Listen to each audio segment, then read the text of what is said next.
Dunedin Hospital's urology department has been under siege with massive waiting lists, appointment timeframes spiralling out of control and, as reported on Checkpoint, of course, lives shortened due to delays. 2 weekend super clinics hosted at the hospital and supported by urologists and other staff from outside of the area, in fact throughout the country, have finally cleared the department's backlog. But while the department's clinical leader, Al Hepburn, says steps have been taken to ensure the situation isn't repeated, the DHB refused Radio New Zealand access to patients attending the latest super clinic over the weekend. Our Otago Southland reporter Timothy Brown has the story. Anne-Marie King waited 18 months for her follow-up urology appointment at Dunedin Hospital, but she should have been seen within 6. I sat down and was probably my name called within a couple of minutes. But, you know, there was just doctors coming out of nearly every room and calling people's names, and off people were going. It was just fantastic. The mood there seemed quite positive, like everyone was busy doing their own wee jobs, and it was just happening, you know, it was just great. During the 2 super clinics, the first last month and the second over the weekend, Dunedin's urology department saw 600 patients who were overdue for appointments. The DHB says this included more than 300 follow-ups and more than 50 surgeries. Anne-Marie King was one of them.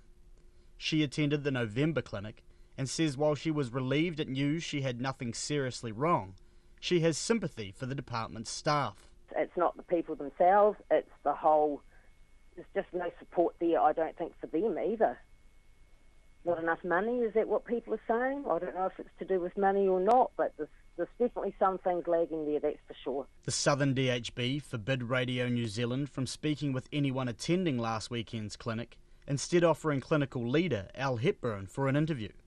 He says it's not just clearing the backlog which has set the department up for the future, but the knowledge gleaned from working alongside colleagues from other hospitals around New Zealand who travelled to Dunedin and gave their time. It's given us a lot of experience and exposure to these new ways of looking after patients and outpatients with regards to doing treatments or investigations at the time of their first appointment, which is new for Dunedin.